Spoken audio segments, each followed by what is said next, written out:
Hey everybody, Nick Cutroneo here. Welcome back to my YouTube channel. This is video number 11 in my progress series on Saudade No. 3 by Roland Dyens. As I had mentioned in the previous video, I felt really good about my practice moving forward, and that bad day that I had on day 9 sort of worked itself out in day 10, and I felt pretty productive coming into day 11, or into my, I guess it's really day 12 because I'm off with each video by one day. Anyway, so into this new day of practicing. So what we just heard was the previous performance of the piece, and I feel pretty good about it. Again, I really haven't, with these videos, I'm not listening to the recordings afterwards, so I'm really going off of sort of gut instincts that I'm feeling in those given moments. Overall, the things that I've been talking about are still, pretty much coming up. I feel that the, still this section, rhythmically is tightening up a little bit, but I'm still working at it, still giving it 5 minutes a day. The big thing for me is, so the difference between last practice and this practice is that I got further in that section. Now starting to incorporate this into the practice, which is good. What I'm finding, though, is that I feel like when I perform it, I'm rushing through that stuff, rather than taking it a little bit, than keeping the tempo. So that's really where my counting is going to come in, and that's really where I'm focused on with that.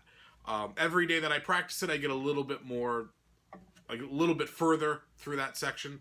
So I'm hoping that over the course of the week, maybe another week, I'll be practicing through that whole section, keeping it pretty tight, and working out the rhythmical things as they go, and having them be secure with previous day's practice. Still working on this thing.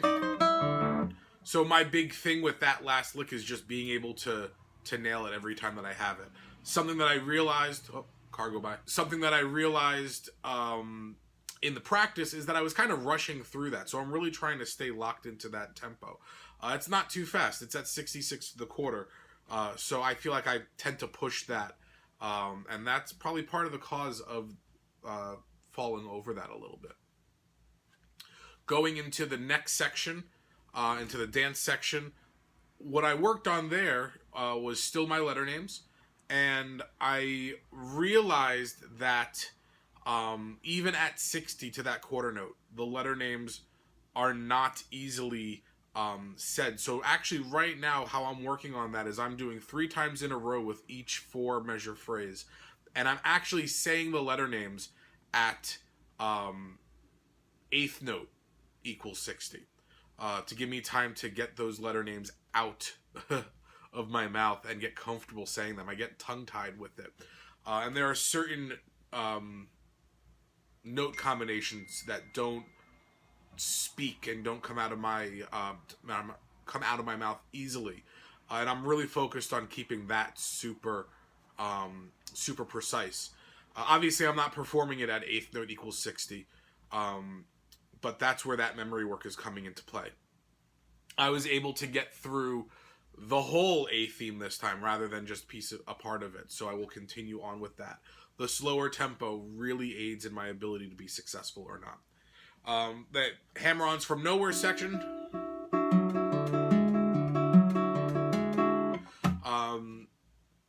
Letter names, and just really trying to be really involved, really making sure that that is super strong. So like for instance, that last pluck was a little hard. So really working on that balance while reinforcing letter names and counting as I go through, and I'm able to get through the letter names, through the counting of that section, and still have time to spare to focus on just the balance of that. And even when I say letter names and when I'm counting, I'm still thinking of that balance. So working on that.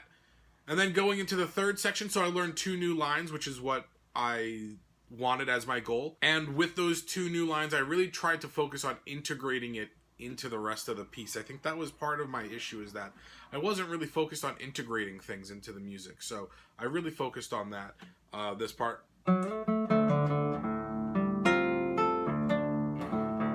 Can't do it right now. Right, that kind of thing. And really make that work. As you can see right now, it's still a little fragile. But I worked on that. I also worked on reinforcing letter names and counting wise the beginning part of it. And I think for the next practice, I'm going to work on this part.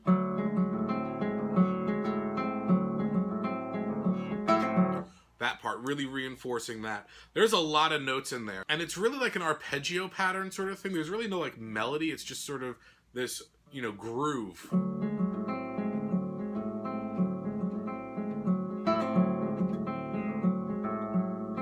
And so to me, it's really about that. And there's no real melody going on there, which is making letter names, I think, a little hard to do. But I'll definitely go through letter names with that, counting it. The transition into that and out of that is a little funky. So that's going to be where my focus is in my next practice. So let's take a listen to my performance after my practice and we'll check back.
you have it. There was the performance from after my practice. I'm feeling pretty good about the piece. I'm way more motivated than 2 days ago. I think that's a really big thing. Like I sort of had a little bit of a slump motivation-wise, and refocusing and really getting to areas that I'm being nitpicky about really helped things out a lot. And so that, I think I think learning how to overcome something like that is equally important in practice.